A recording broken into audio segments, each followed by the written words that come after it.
Okay. Sasa ndio umetoka baada ya hizo siku 90, umekuja duniani, umekamilika, bibi kakupokea, sasa umeanza shughuli za uganga. Uganga ukawaje sasa?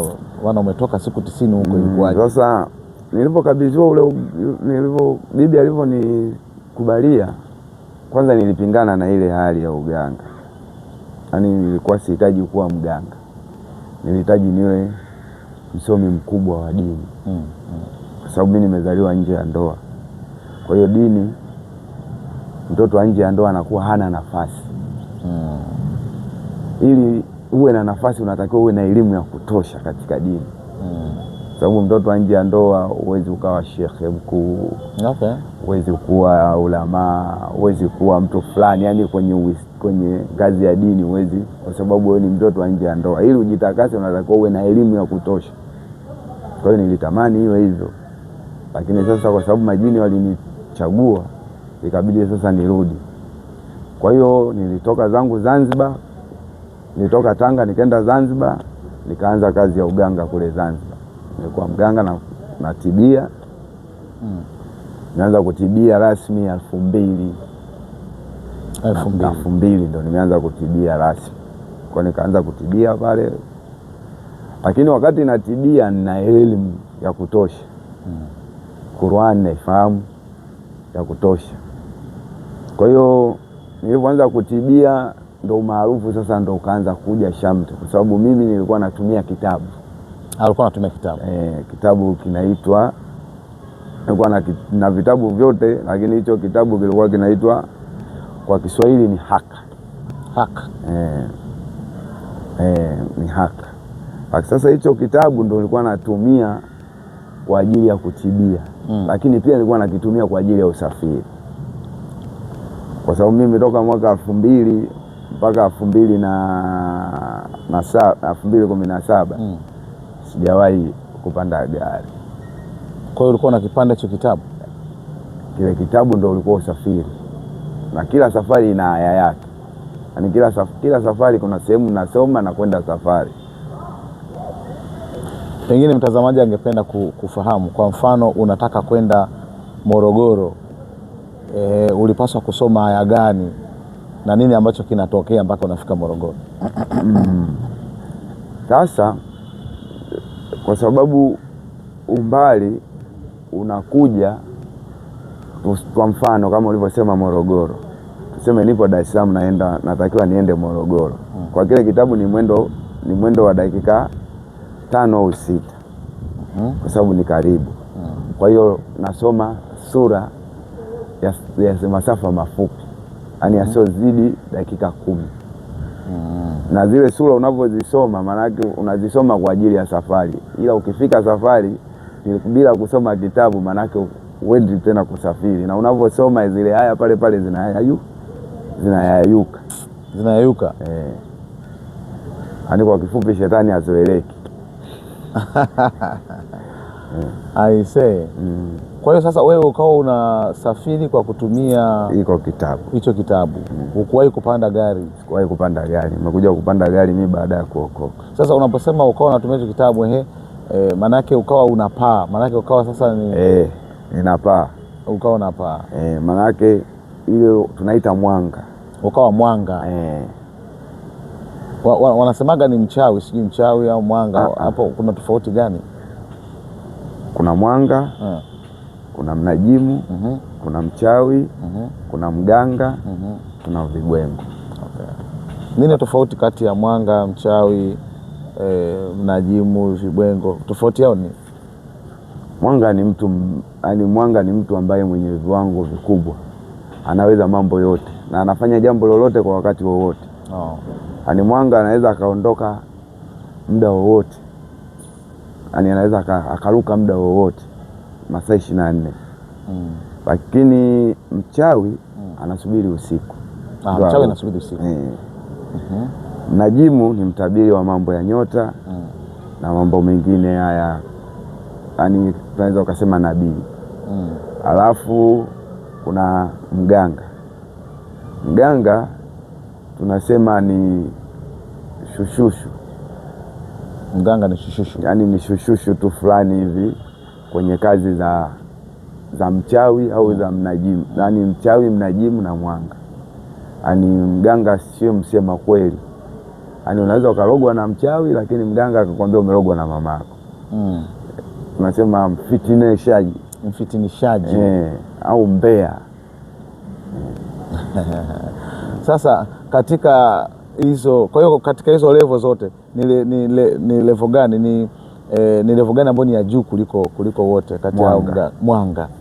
Wewe ulikuwa umefika kwenye level ipi? Mimi nilikuwa mwanga. Ulikuwa mwanga? Nilikuwa mwanga. Nilikuwa mwanga kwa sababu nilikuwa naruka muda wowote na nafanya jambo lolote kwa wakati wowote. Kwa wakati wowote?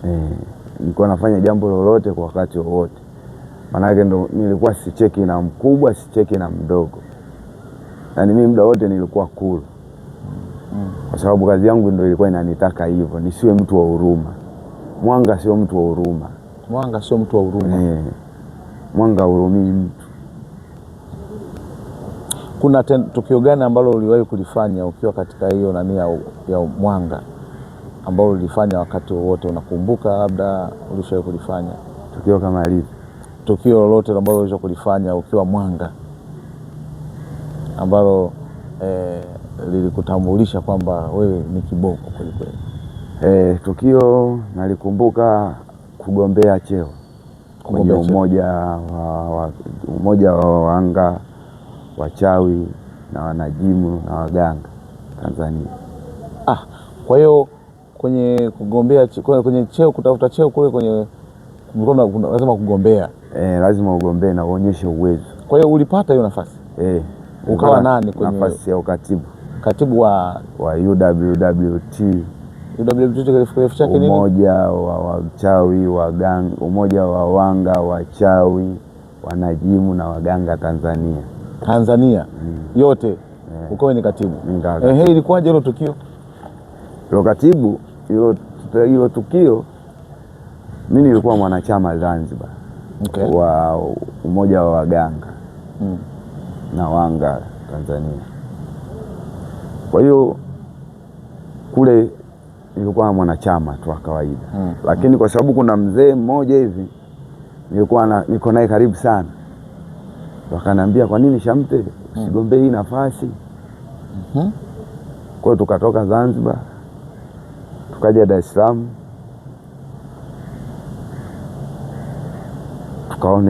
nikaiomba hiyo nafasi. Watu wengi walishangaa, huyu mtoto mdogo anaomba nafasi kubwa, huyu mtoto mdogo, nafasi ya ukatibu wa chama cha waganga, wachawi, wanajimu. Kwa hiyo yule mzee akasema tusimjadili mtu kwa macho, twendeni kwa vigezo. Kwa hiyo pale lazima ufanye miujiza, lazima ufanye vimbwengo. Kwa hiyo vigezo lazima ufanye mambo, uonyeshe uwezo ambao tukimpa kweli anaweza. Kwa hiyo nilisimama mimi na wazee kama watatu. Wewe kijana mdogo kabisa? Yaani kijana mdogo na miaka kama 16 hivi, 16 hivi. Yaani 15, 16 mpaka 17. Kwa hiyo wale wazee nikasimama nao, wao wakaonyesha ishara zao, wakafanya ya kwao. Lakini mimi nilichokifanya ni kitu kidogo tu. Nilitoa kitabu changu, nikasoma, nikafumba macho, nikatoka nje ya ukumbi, chwa, nikapotea, chwa, nikarudi. Watu wakapiga makofi. Wakasema huyo ndo anafaa. Kwa sababu wale wengine walianza kuanza kupuliza vitunguli, kufunga vitu, nini. Lakini mimi nilitoa tu kitabu, nikasoma, nikafumba macho, nikatoka nje dakika 0, karudi ndani. Yaani ulitoka nje sasa wapi? Nje tu? Yaani nilikuwa ndani ya ukumbi. Ndio. Watu wengi. Kwa hiyo nilipofumba yale macho, manake nilishasoma kile kitabu nikafumba macho, manake nikatoka nje kwa njia ya miujiza. Afu nikarudi ndani kwa njia ya miujiza. Yaani ndani ya sekunde. Alafu baada ya pale nikawaambia mimi mkinipa ukatibu nitaifanya kazi yenu kwa wakati, sitosubiria usiku.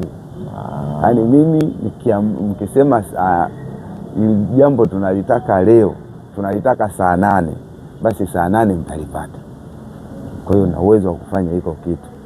Kwa hiyo pale ndo nilipoanza kubeba umaarufu na kuanza kujulikana kwenye hii Tanzania, na hakuna sehemu ambayo sijakanyaga Tanzania, sio kwa basi, kwa kuruka.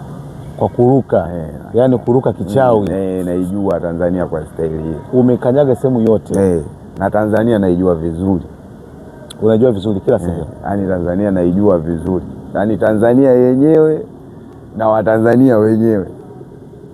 Unaposema Watanzania na Watanzania wenyewe, kwani Watanzania wakoje? Huko sitaki kuingia sana, maana nikiingia takao kama vile tumeingia kwenye mambo ya siasa. Sawa. Kwa sababu najua nchi yetu inaongozwa hivyo hivyo. Sawa. Okay. Lakini umesema Tanzania pia umezunguka yote, lakini kwa kutumia hiyo kuruka. Okay. Sasa turudi kwenye maisha hayo sasa ambayo ukaendelea kuishia uganga na nini. Maisha yakaendeleaje sasa? Maisha yaliendelea kuwa vizuri. Maisha yaliendelea kuwa vizuri kwa sababu ndo nikaanza sasa kuroga watu. Yaani mimi ulikuwa mtu hawezi kunikaripia au kunikemea au kuniletea dharau. Mimi nilikuwa sipendi dharau, na ndio maana nilikuwa sitengamani sana na watu. Mimi watu ukiniona nilikuwa natembea nao ni watu ambao nafanya nao kazi. Yaani ndio nilikuwa natembea nao sana, na hata ukinikuta unaweza ukanikuta labda utanikuta niko peke yangu. Au na wale watu ambao nafanya nao kazi. Ulikuwa uchangamani kabisa na watu? Changamani, kwa sababu ndapochangamana na watu manake huruma ndo inapozaliwa. Na mimi sitakiwi kuwa na huruma.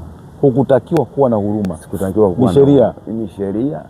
Usiwe na huruma. Hakuna kuwa na huruma. Mwanga huwezi kuwa na huruma. Mwanga hutakiwi kuwa na huruma. Na ndio maana mimi nilikuwa nafanya kazi ya uganga, lakini ni mwanga. Yaani nasema natibu lakini huruma sina. Manake nilikuwa nafanya nini? Nimejiziba kwenye uganga lakini sio mganga. Ulijiziba kwenye uganga lakini sio mganga. Lakini sio mganga, ulikuwa ni mwanga. Nilikuwa ni mwanga. Na ndio maana kuna watu wengi wanajiita waganga lakini sio waganga. Ila hiyo ni kofia ya kujiziba. Ni sawa sana mtu aseme bwana nimeokoka lakini bado mzinzi, bado mwizi, bado kibaka, bado jambazi, lakini kanini? Anasema ameokoka. Kwa hiyo ndio uganga jinsi ulivyo. Kwa hiyo unataka uwaambie watazamaji kwamba idadi kubwa ya watu wengi ambao wanajiita waganga ni matapeli, alafu ni wanga. Kumbe ni wanga, wachawi. Maana kwamba wanafanya mambo hayo ya kuwangia watu. Okay. Sasa hawa watu wanashirikiana vipi kati ya wachawi, wanga, waganga na wanajimu? Yaani wanashirikianaje hawa watu? Kwa sababu kama mganga anasema anaweza asiwe mwanga, hao watu haya majina kwa nini na utofauti? Wanashirikianaje? Kuna level, kwa sababu kuna huo umoja lakini mwanga naye ana umoja wake. Yaani kuna umoja afu kuna vyama. Tukija mwanga ana chama chake. Tukija mchawi ana chama chake. Tukija mchawi ana chama chake. Tukija mnajimu ana chama chake. Tukija kibwengo ana chama chake. Tukija waganga ana chama chao, lakini sasa kuna umoja. Okay. Sawa. Kwa sababu kila mtu ana utendaji wake, kazi tofauti. Tuseme mwanga anaweza kama mganga lakini ni mwanga. Lakini mwanga yeye kazi yake, ninaposema mwanga ni mtu ambaye aliwatani, ni mtu wa kuogopeka, ni mtu ambaye anaweza akafanya kitendo kwa wakati wowote kwa saa yoyote, si ndio? Au tunaweza tukasema mwinyi. Ukisikia yule mwinyi ujue huyo ni mwanga. Alafu mwanga huaga anapata fedha zake